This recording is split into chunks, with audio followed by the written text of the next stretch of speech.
Hello there, everybody. Jason here with another Mandalorian Season 3 review. Today I'll be talking about Episode 5, also known as Chapter 21, The Pirate. But before I get started, if you haven't seen this episode, stop the video, head over to Disney Plus and check it out, because I will be talking some spoilers, and I don't want anything ruined for anybody. Then when you're done watching, come back and we can talk about it. But now that we're past the spoiler warning, let's dive into this, shall we?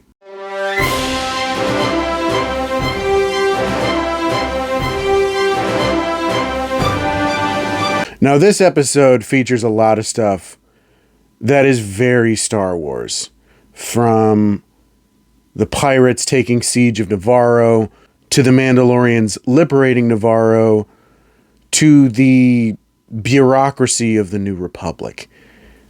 So this episode really brought a lot of all of those classic elements together, and of course, gave us a really awesome cameo.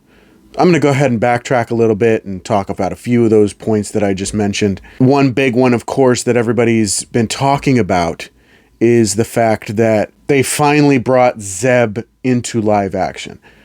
That was a complete shock to me.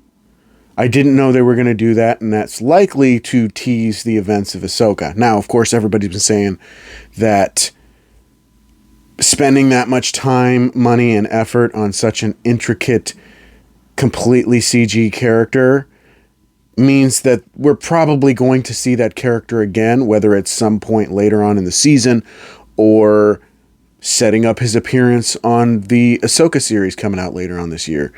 I'm really hoping it's the latter, just because there's already been so much talk of other Rebels connections that show's going to make, so it'd just be nice to have him also added into the fold.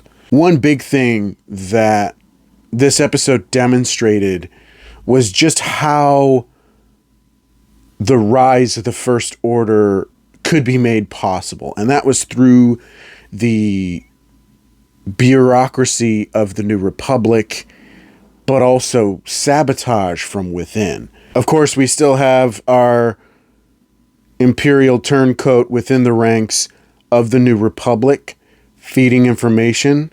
It was interesting to see her kind of try to play on the bureaucracy of, well, Navarro's an independent world, and if they want our help, they need to join up. It's that sort of thing that gets people to lose faith in the New Republic. So when another organization comes along, like the First Order, to take down these pirate threats, they say, hey, we're here. The New Republic, they're just so dogmatic and wrapped up in themselves that they're not going to help you, but we're here. We can. We have the military might. We have the strength. We have the power to take these guys out and protect you. Laying all that groundwork is what makes these small parts of these episodes so important, because it shows us how things got so bad and got the way that they were in the sequel trilogy. One of the biggest highlights of this episode as well was seeing all those Mandalorians in action. Actually seeing them work together as a militaristic force to take on these pirates. It was a bit far-fetched in places that they would be a little overwhelmed by some of these pirates, considering that the Mandalorians had all of this military training and whatnot, and warrior life was their culture, but also the fact that the whole high ground thing comes into play, and having the home court advantage, if you will, really kind of helps it make a little bit more sense, but it just felt a little off to me.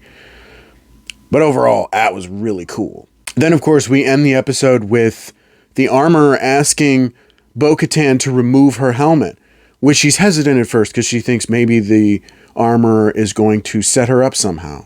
But it's very clear that the armorer has a greater plan for the people of Mandalore, and that's to bring everyone back together to ultimately go back to Mandalore to reclaim their home.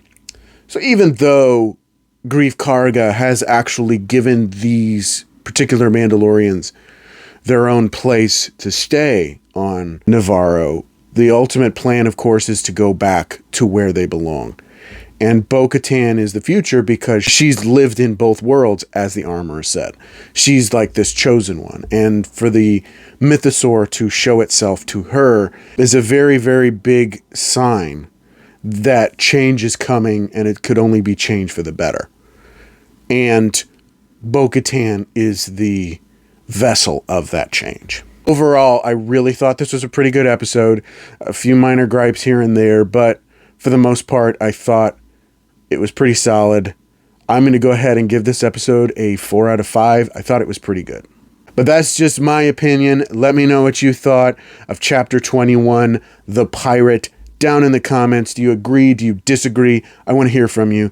If you enjoyed the video, don't forget to click that like button. You want to see more videos, don't forget to subscribe. Click that notification bell so you can get updates on all future videos. Follow me on my social media pages. Links are down in the description of this video.